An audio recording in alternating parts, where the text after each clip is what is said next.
बच्चों, आज हम लोग ये पशुपालन का अगले लेसन शुरू करते हैं कि दुधारू पशुओं की देखभाल, जिसको हम लोग कहते हैं care of the milk animal.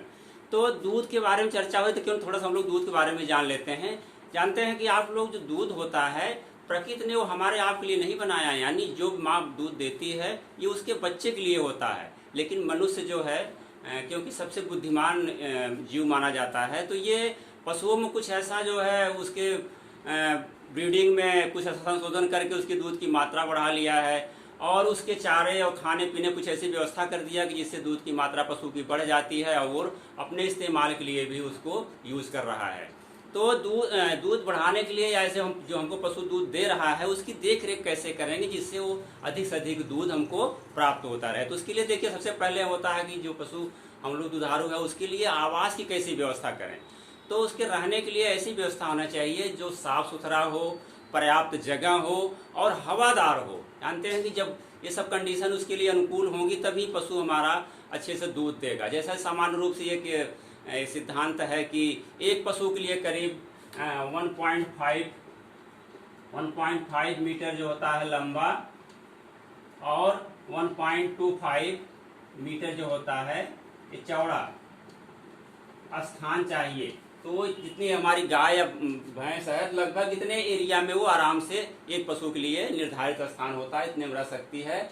तो इसके आवास के लिए जानते हैं कि जो डेयरी फार्म होता है वहाँ तो बड़े अच्छे से जो है बनाते हैं, काफ़ी ऊंचाई पर उसको रख कर टिन शेड बनाते हैं, बाउंड्री बनती है। लेकिन समान रूप से जो गाँव में धारणा है, हम लोग दुधारू पशु रखते हैं, तो उसमें पशु को ऐसा घर बनाते हैं जो कि छोटा होता है, न तो उसमें हवादार भी नहीं होता है और उसमें तमाम गंदगी भी होती है, जिससे पशु के उत्पादकता पर बहुत प्रभाव पड़ता है। इसके लिए आवास के लिए समान रूप से देखिए जो होता है कि हम लोग जो आवास बनाते हैं मुख्य रूप से वो काफ़ी जो है जो छत होती है ऊंची बनानी चाहिए, करीब 15 से 18 जो है फीट ऊंची होनी चाहिए छत।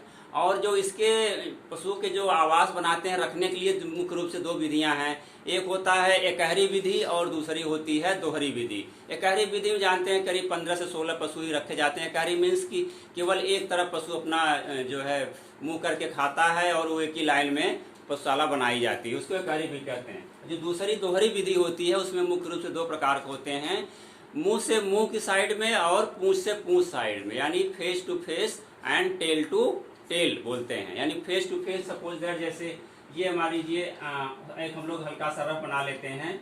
जैसे ये हमारा देखिए ये हो गई, ये चरही हो गई, ये चरही हम लोग बना लिए, और ये पशु हो गया। देखिए ये हमारी चरही हो गई, इसको कहते हैं ये हमारी हो गई चरही, या मैंजर बोलते हैं या नाज भी कह सकते हैं। चरही हो गई, ये पशु का रहने का स्थान है। ये चौड़ाई हो गई 1.25 और ये लंबाई हो गई यहाँ से यहाँ तक 1.15। ये पशु हो गया। और जानते हैं जहाँ पशु होता है एक साइड ये हो गया, ये क्या हो गया, ये सपोज दैट ये वन साइड का हो गया। लेकिन जब हम लोग दोहरी विधि अपनाते हैं तो जो फेस टू फेस या टेल टू टेल होता है, तो जैसे पशु का फेस इधर है एक का है और दूसरे का ये टेल टू टेल हो जाएगा। दूसरे के ये बीच में थोड़ी सी यहाँ पर एक नाली बनाते हैं जिससे कि पशु का जो मूत्र या गोबर होता है धुलने के बाद इससे निकलता रहे, और थोड़ा इसको ढाल भी रखते हैं। और जो दूसरे साइड में है यहाँ भी हम लोग ये बना लेते हैं चरही, और यहाँ से ऐसे दूसरी लाइन हमारी बन जाती है। तो पशु इधर ये यहाँ मुँह करके खाएगा एक लाइन में, ये दूसरा इधर मुँह करके खाएगा, और बीच में दुहने का भी स्थान होता है। और नाली भी बना लेते हैं, करीब 1.25 से 1.5 फीट जो है चौड़ी नाली बनाते हैं, जिससे उसका मूत्र और गोबर धुलाई करने के बाद इससे बहता रहे। और बीच में 3-4 फुट जो होता है ये स्पेस रखते हैं उसके दुहने के लिए। और जो इसकी चरही की चौड़ाई होती है ये 2.5 से करीब 3 फीट की चौड़ाई पर होती है। उसमें पशु का चारा रख दिया जाता है, अपना ये खाते रहते हैं। खाने के बाद इसको यहाँ पर दुहाई करते हैं, यहाँ धुलाई भी करते हैं। तो ये हमारा हो गया टेल टू टेल, यानी ये इधर मुँह कर खाएगा, ये पशु इधर मुँह कर खाएगा, ये हो गया। और दूसरा जो फेस टू फेस होता है, जो चरही होती है वो बीच में होती है, ये स्थान यहाँ चला आता है और इसका स्थान यहाँ आ जाता है। तो पशु जो होते हैं आमने सामने एकदम से मुंह करके खाते हैं। लेकिन इसमें सबसे ज़्यादा ये ड्रॉबैक ये होती है, अगर किसी पशु को कोई बीमारी है तो उससे वो दूसरे पशु को भी प्रभावित कर सकती है। इसमें जो चारा होता है हम लोग इसको इस साइड में, जैसे यहाँ से चारा डालने के लिए एक लाइन होती है, यहाँ से करीब 3-4 फुट की, यहाँ से चारा डालेंगे, इसमें यहाँ से चारा डालते हैं। लेकिन जो माउथ होता है, माउथ टू माउथ वाला होता है, फेस टू फेस, उसमें बीच में जो चैनल होती है दूध दूहने का ये होता है चैनल, इस चैनल से ही खड़े होकर पशु के इस चरही में हम लोग जो है इसमें चारा डालते रहते हैं और पशु अपना भोजन ग्रहण करता है। इसके अलावा दूसरा है कि इसके भोजन, ये तो आवास हो गई, इसके लिए भोजन के लिए हम लोग जानते हैं कि दुधारू पशु है तो उसके लिए अच्छा भोजन चाहिए, जो उसका आहार होता है वो पौष्टिक होना चाहिए और संतुलित होना चाहिए, जिससे दूध की मात्रा अच्छी हमें मिल सके।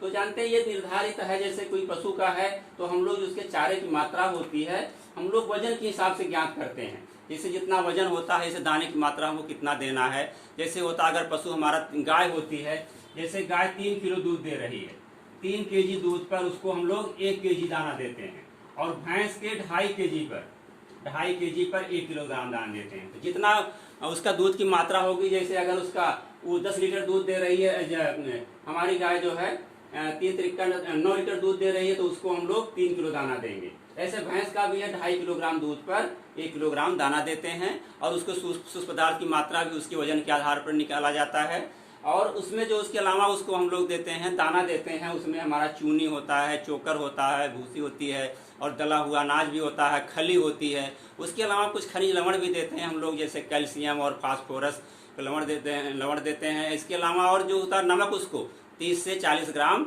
नमक भी दिया जाता है उसके अच्छी वृद्धि और विकास के लिए, जिससे उसका बैलेंसिंग फूड होता रहे। जब पर्याप्त मात्रा में भोजन मिलेगा, और हरा चारा का भी बहुत ध्यान रखा जाता है, करीब उसके वजन के हिसाब से हम लोग निकालते हैं सूक्ष्म पदार्थ के आधार पर, तो करीब 30-35 किलो या 25 से 30 किलोग्राम वजन के हिसाब से उसको हरा चारा चाहिए, 3-4 किलोग्राम उसको सूक्ष्म पदार्थ चाहिए, और दूध की मात्रा के आधार पर हम लोग उसको दाना और खनिज लवण की मात्रा भी निर्धारित करते हैं।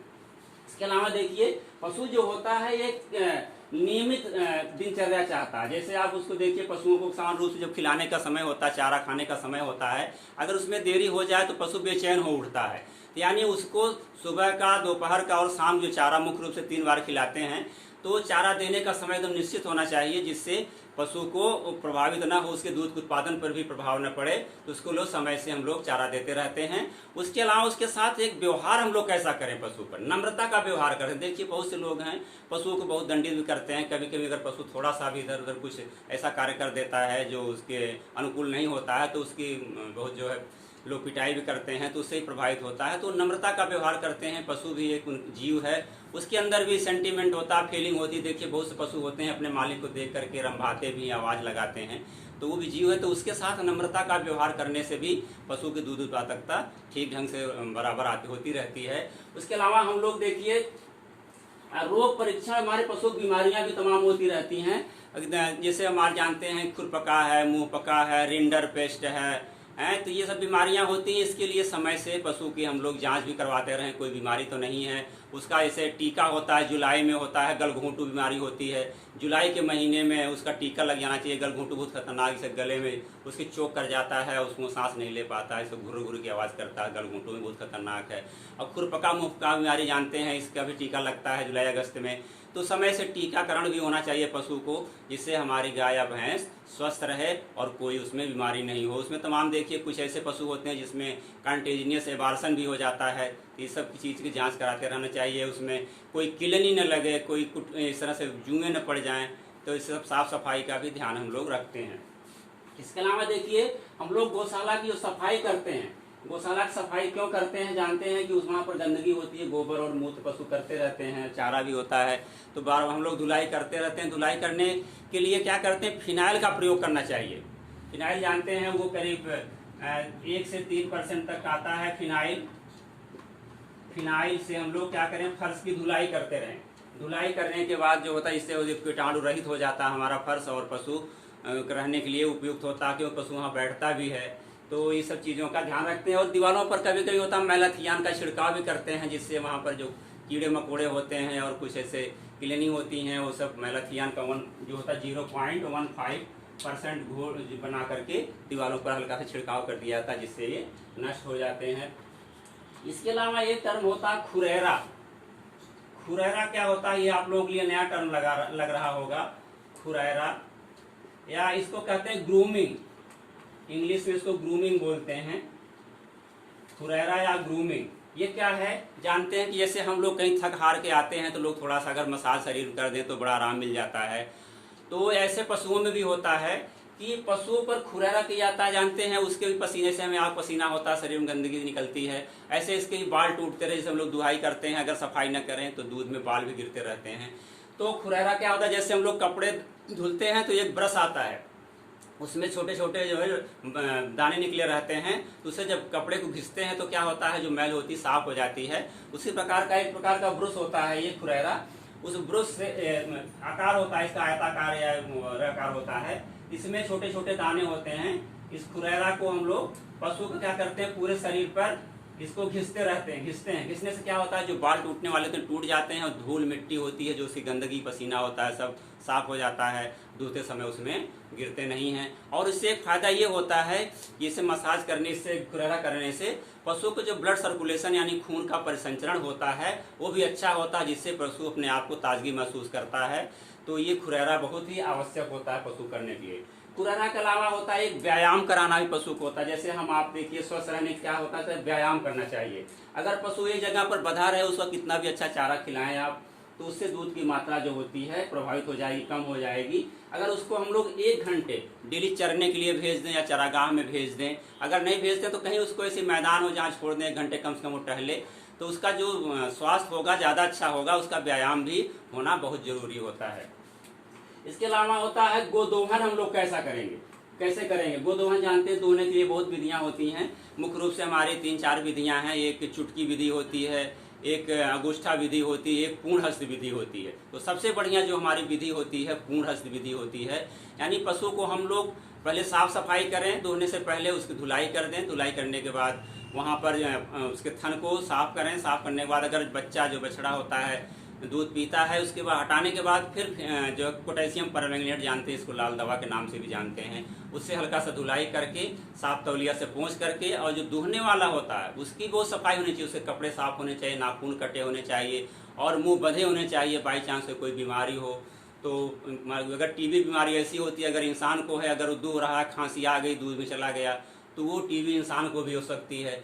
पशुओं का भी स्वास्थ्य परीक्षण बहुत जरूरी है, क्योंकि जानते हैं कि अगर पशु को टीबी है, कुछ बीमारियां ऐसी टाइफाइड है, टीबी है, तो वो इंसानों में आ सकती है, क्योंकि जो उसके अंदर कीटाणु होते हैं दूध के माध्यम से वहाँ आ जाते हैं। अगर इंसान उसको बिना उबाले हुए इस्तेमाल करता है तो टीबी उसको भी हो सकती है। तो इसीलिए दूध को हमेशा उबालने के बाद जो है इस्तेमाल करना चाहिए।